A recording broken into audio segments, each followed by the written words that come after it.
혈우병. 먼저 혈우병이라는 병은 두 가지 특징이 있는데, 첫 번째는 우리 저번 시간에 암기법으로 외웠었어요. 반성유전이다. 혈우병은 반성유전이다. 일단 혈우병이 어떤 병이냐면은 피가 나면 멈추지 않는 병. 한번 피가 나면 멈추지 않는 병. 근데 친구하고 싸웠어. 코피가 났어. 어떻게 해야 돼?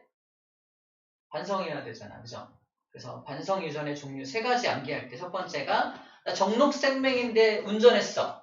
사고가 났어. 반성해야 되는 거고요. 두 번째, 혈우병인데 싸웠어. 피났어. 응급실 실려갔어. 반성해야 되는 거고. 세 번째는 기억나? 초파리, 흰눈. 날 무섭게 했으니까 무조건 반성해야 된다는 말도 안 되는 억지로 이 세 가지 반성 유전을 암기했습니다. 그래서 반성 유전 세 가지 중에서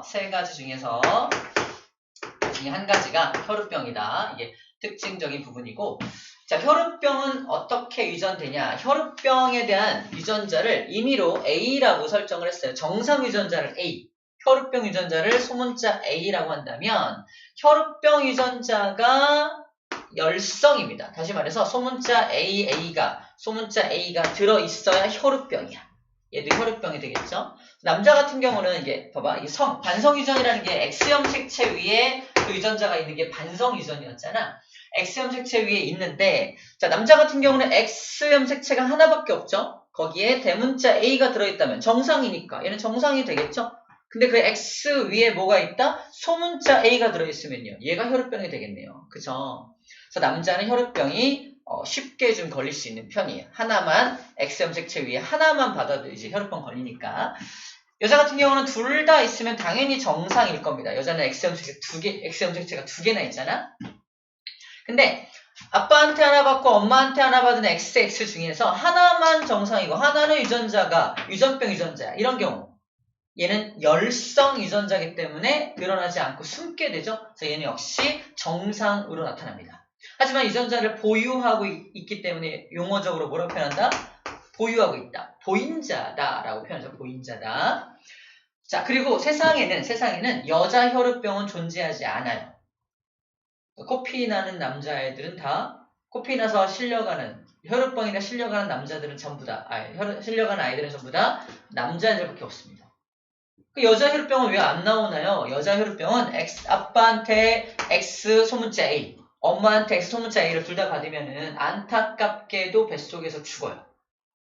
그래서 세상에 태어나지 못합니다. 이 치사라는 말이 치사하다는 뜻이 아니라, 그죠? 죽는다는 뜻이에요. 뱃속에서 죽기 때문에 세상에는 태어나지조차 못해요. 근데 남자애들은 태어난단 말이야. 태어나서 혈우병이라는 병을 가지고 살아가지만 여자들은 태어나지조차 못하기 때문에 세상에 존재하지 않는다라고 말하고 있는 겁니다. 알겠죠? 자, 여기는 매우 적다라고 써있는데 거의 없다라고 보면 됩니다. 자, 이 정도가 혈우병에 대한 내용 정리라고 보면 되겠습니다. 오케이. 넘어갑시다. 넘어가서 다인자 유전으로 갈게요. 다인자 유전. 자, 다인자 유전은 쉽게 말해서 다인자 유전이라는 것은 예를 들어서 여러 개의 인자를 가지고 유전되는 거. 여러 개의 인자. 다시 말해서 지난 시간에 배웠던 단일인자 유전. 단일인자 유전이라는 것은 예를 들어 귓볼이 이어져. 귓볼이 떨어졌다. 2이다. 2다. 이런 식으로 하나의 한 쌍으로만 결정되는 것들. 한 쌍으로만 결정되는 것들이 단일인자 유전이야. 예를 들어서 얘가 부착형이다. 부착형이야. 얘는 독립형이야. 분리형이야. 이렇게 분리형 또는 부착형 두 가지밖에 없죠.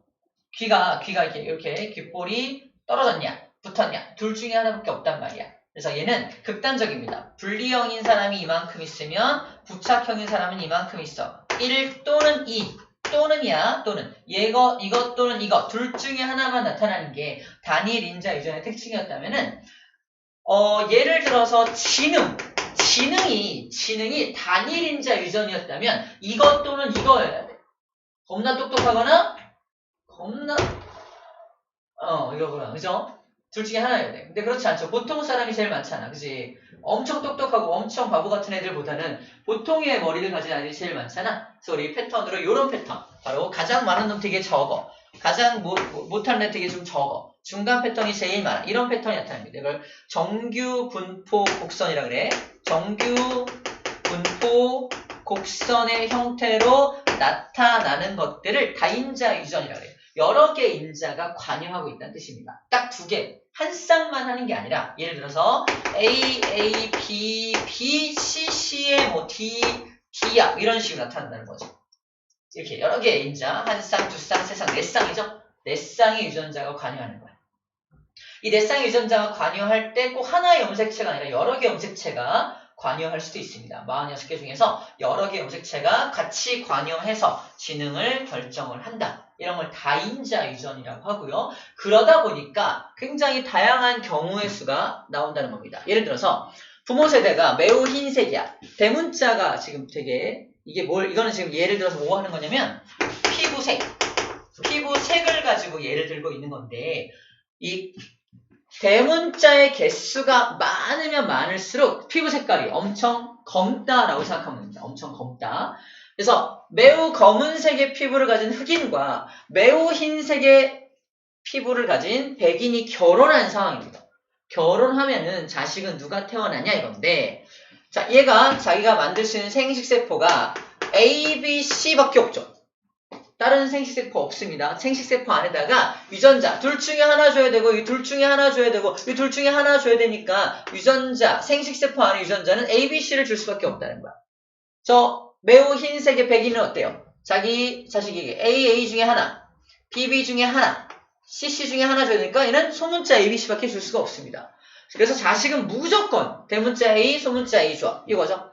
이게 다 있어요. 대문자 A, 대문자 A, 소문자 A, 대문자 B, 소문자 B, 대문자 C, 소문자 C라는 자식이 만들어질 수밖에 없다. 피부 색깔은 갈색입니다. 대문자가 몇 개야? 얘는 6개 있었는데 얘는 3개밖에 없죠. 대문자가 3개밖에 없으니까 피부 색깔도 딱 중간 정도의 색깔로 나타나게 될 거라는 얘기를 하고 있는 거예요. 자, 얘가 또 다른 같은 유전자를 가진, 아주 우연하게 같은 유전자를 가진 다른 사람을 만나서 결혼한 상황입니다. 그래서 유전자형이 동일한 어떤 사람을 만나서 결혼한 경우에 확률적으로 대문자 완전 검은색 대문자 A, B, C 얘가 만들 수 있는 생식세포 여러 개 있죠. A, B, C 우연히 대문자끼리 모인 것만 생식세포에 넣어줄 수도 있고요. 그 다음에 저 끝에는 이렇게 줄 수도 있겠죠. 이렇게 줄 수도 있겠죠. 그죠? 자식에게. 또 이렇게 해서 얘는 그대로인데 이렇게 줄 수 있잖아. 그죠? 이런 식으로 쭉 가면 몇 개 나오냐면 하나, 둘, 셋, 넷, 다섯, 여섯, 일곱, 8가지의 유전자를 자식에게 전달할 수 있습니다. 경우의 수로. 그래서 총 8개 목까지 소문자 A, B, C까지 총 8가지 경우의 유전자를 자식에게 줄 수 있고 이 사람도 마찬가지죠. 똑같이 8가지 줄 수 있으니까 자식은 몇 가지 경우의 수가 나타난다? 64가지 경우의 수가 나타나게 되는데 중요한 건 대문자의 개수만 같으면 피부 색깔도 동일합니다. 대문자의 개수가 같으면 피부 색깔도 동일하다라는 거예요.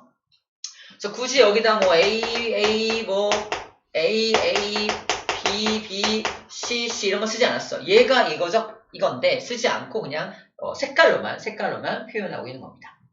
자, 저거를 그림으로 그린 게 이 내용이죠. 그래서 완전 검은색. 대문자가 무려 6개나 있는 녀석은 몇 개다? 딱 하나. 64가지 중에 64가지 경우의 수 중에서 하나밖에 없으니까 64분의 1이 나오는 거야. 자, 그 다음에 여기는 완전 하얀색. 얘하고 얘가 만든 또 소문자 ABC가 만나면 얘가 나올 거 아니야? 완전 하얀색의 얼굴을 가진 자식도 나올 수가 있습니다. 예를 들어서 64명의 자식을 낳는다면 그럴 수 있다는 얘기야. 64분의 1의 확률로 백인이 태어날 수 있다는 겁니다. 다시 말해서 갈색인 피부를 가진 두 사람이 만나서 아이를 낳았는데 백인이 나올 수 있다는 뜻이야. 또는 완전 흑인이 나올 수 있다는 뜻입니다. 하지만 대부분은 자기와 비슷한 중간 갈색 정도의 아이들이 태어나게 되겠죠. 자, 그런 것들을 다인자 유전이라고 불러줍니다. 자, 다인자 유전의 또 다른 예들만 좀 밑줄 그어볼게요. 피부색, 키, 몸무게 빠져있는 게 지능 같은 게 빠져있네요. 맨 밑줄에 있죠. 223쪽 맨 위에 환경에 영향을 많이 받는다. 오른쪽에 얘가 나와있죠. 피부색, 키, 몸무게 외에 지능에 대한 부분들도 바로 그렇게 다인자 유전이 됩니다.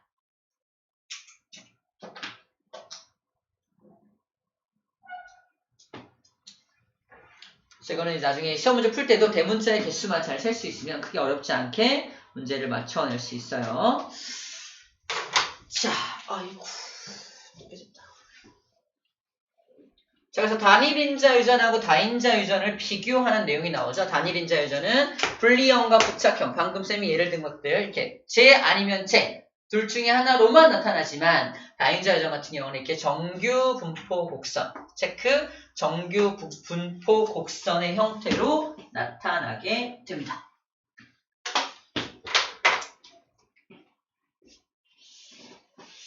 그리고 얘는 이것 또는 이거니까 표현할 때 불연속적으로 나타난다 라고 표현하고요. 얘는 연속적으로 나타난다 라고 표현합니다. 표현법이야. 불연속적으로 나타난다, 얘는 연속적으로 나타난다 라고 생각하면 되겠네요. 뭐 어렵지 않게 정리하고 가면 되겠습니다. 확률 계산만 조금 할 수 있으면 될 것 같아요. 자, 넘기면 개념하기 문제 나오죠. 바로 풀어볼게요. 오늘 집중할 곳은 여기가 아니니까 이렇게 합시다.